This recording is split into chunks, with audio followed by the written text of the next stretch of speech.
quem lê a proposta da modernização trabalhista, de uma forma racional, vai ter a plena convicção que ela é boa para o Brasil.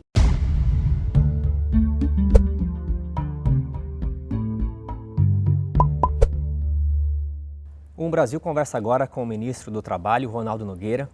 Ministro, muito obrigado por aceitar o convite e por falar desse tema tão importante para o Brasil, que é a reforma trabalhista.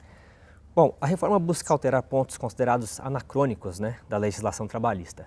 Primeiramente, por que precisa mudar? Quais são esses pontos que não fazem mais sentido em relação à atual realidade do mercado de trabalho? A legislação trabalhista ela tem muitos aspectos positivos. Ela tem um caráter essencialmente protecionista e foi concebida numa época que seria necessário na década de 40, tendo em vista algumas especificidades nas relações de trabalho naquela época. Hoje nós estamos no século XXI, nós estamos no ano de 2017. A partir da década de 60, surgiram outras atividades e, por consequência, a necessidade de outras modalidades de contrato do trabalho. Nós precisamos oferecer para esses trabalhadores também proteção legal e evitar que eles permaneçam na informalidade. A gente vê que ainda existe uma certa rejeição por parte da sociedade. Por que está tão difícil de explicar isso para a sociedade? Na verdade, a rejeição não é por parte da sociedade.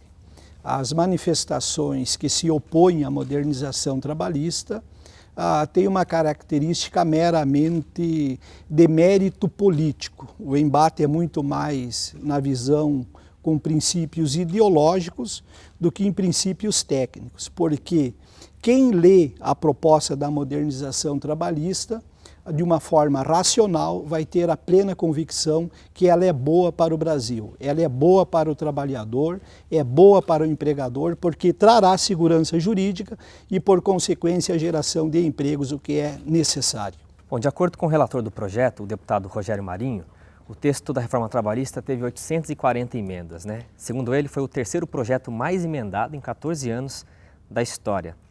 Bom, a versão final revoga 18 pontos da CLT, no total serão 100 pontos alterados. Como que foi o processo de confecção do texto no que tange à participação da sociedade, sindicatos, empresários? Eu, pessoalmente, desde junho de 2016, conversei com entidades representativas de trabalhadores e de empregadores. E o texto que foi apresentado pelo governo ainda em dezembro de 2016, lá estava um representante das principais centrais sindicais. A Câmara dos Deputados tem a sua autonomia e o relator apresentou um projeto substitutivo àquele que o governo tinha apresentado, acrescentando alguns itens que, segundo o entendimento da Câmara, era necessário para aprimorar aquela proposta encaminhada pelo governo.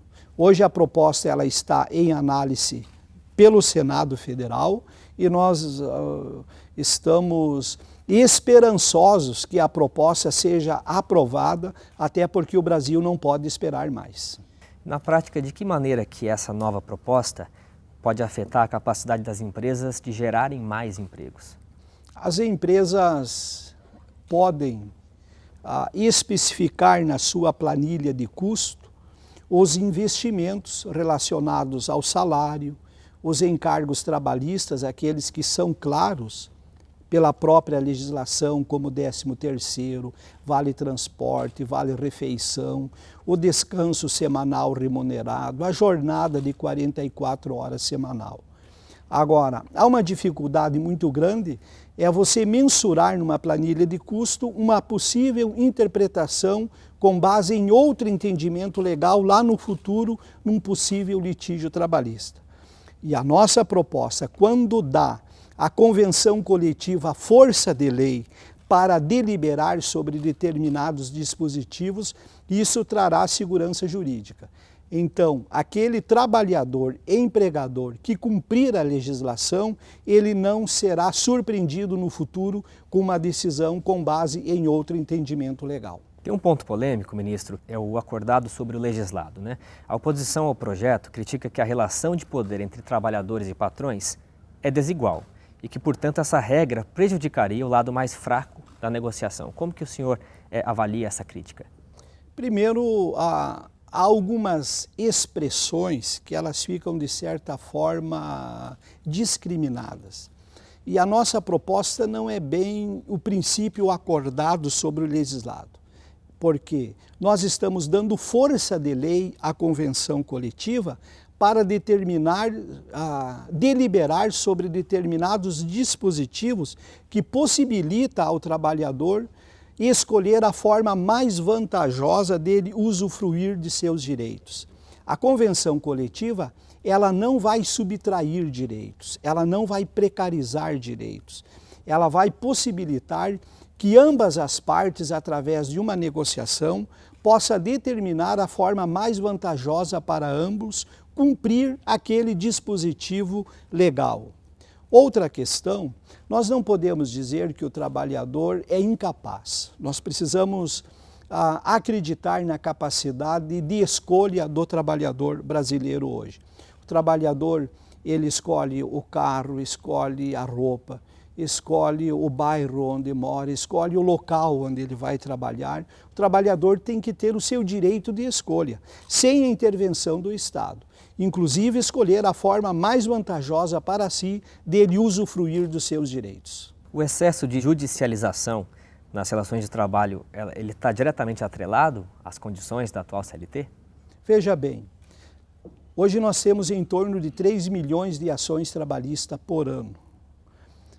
Os acordos coletivos, eles já ocorrem. Os acordos coletivos, eles são previstos na própria Constituição.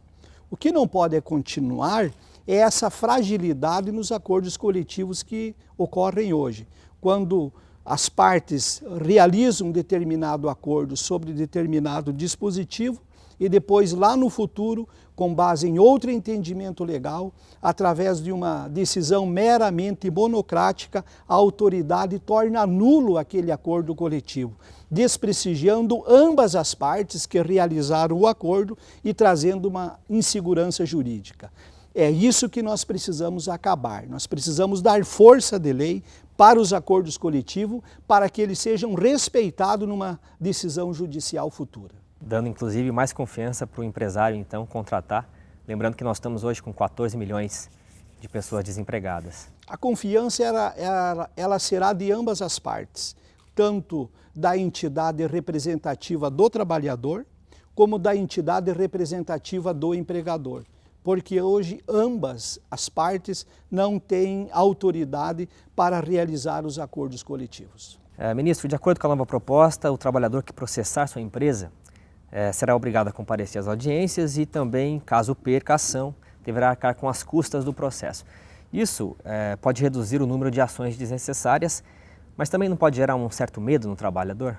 Ou seja, gerar uma insegurança na visão do trabalhador, do empregado. Nós não podemos demonizar as relações de trabalho como que sejam as piores relações no âmbito do conjunto da sociedade. Agora, também nós não podemos ter, nesse ambiente, facilidades para aventuras jurídicas. A aventura jurídica traz insegurança nas relações no mundo do trabalho.